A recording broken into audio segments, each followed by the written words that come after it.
Assalamualaikum warahmatullahi wabarakatuh. Selamat pagi. Kembali lagi di dalam pembelajaran Bahasa Indonesia bersama Dewinta Oktavia. Jangan lupa subscribe dan nyalakan lonceng notifikasinya. Oke, kita lanjut. Materi hari ini yaitu adalah teks drama. Teks drama terdapat pada bab 8 di materi kelas 8 Bahasa Indonesia. Oke, pengertian drama. Drama adalah berasal dari bahasa Yunani draumai yang berarti membuat, berlaku, bertindak, atau beraksi. Teks drama sendiri adalah suatu teks cerita yang dipentaskan di atas panggung disebut teater dan tidak dipentaskan di atas panggung atau drama radio, drama televisi, film. Drama secara luas dapat diartikan sebagai salah satu bentuk sastra yang isinya tentang hidup dan kehidupan yang disajikan atau dipertunjukkan dalam bentuk gerak. Itu pengertian teks drama. Sekarang kita lihat istilah dalam seni pementasan. Ada 5 istilah. Yang pertama sandiwara. Sandiwara adalah lakon dalam bahasa Jawa atau pertunjukan drama, suatu jenis cerita yang bisa dalam bentuk tertulis atau tidak tertulis, yang utamanya harus dipentaskan. Contohnya lakon tulis Romeo dan Juliet. Yang kedua, lakon. Lakon itu apa sih? Lakon adalah cerita yang dimainkan seperti wayang atau film. Karangan berupa cerita sandiwara dan perbuatan kejadian atau peristiwa, itu lakon. Yang ketiga adalah tonil.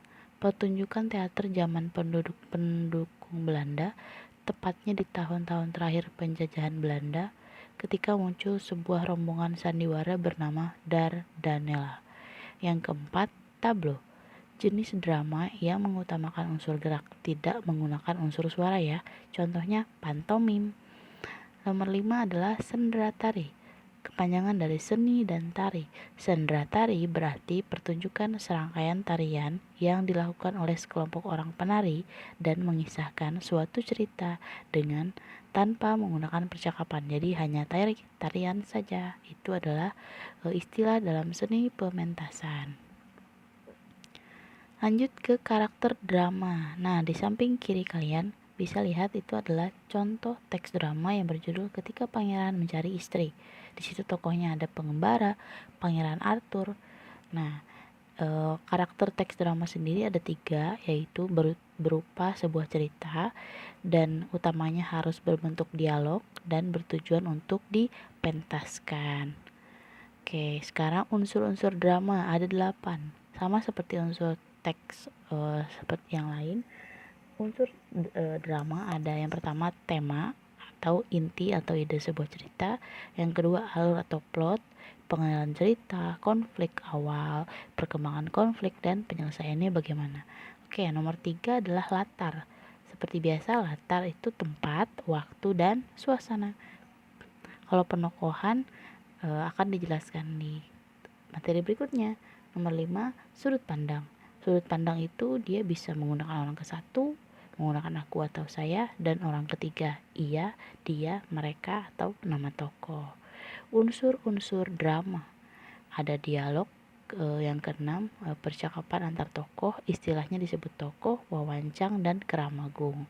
Yang ketujuh, bahasa sebagai media komunikasi antar tokoh.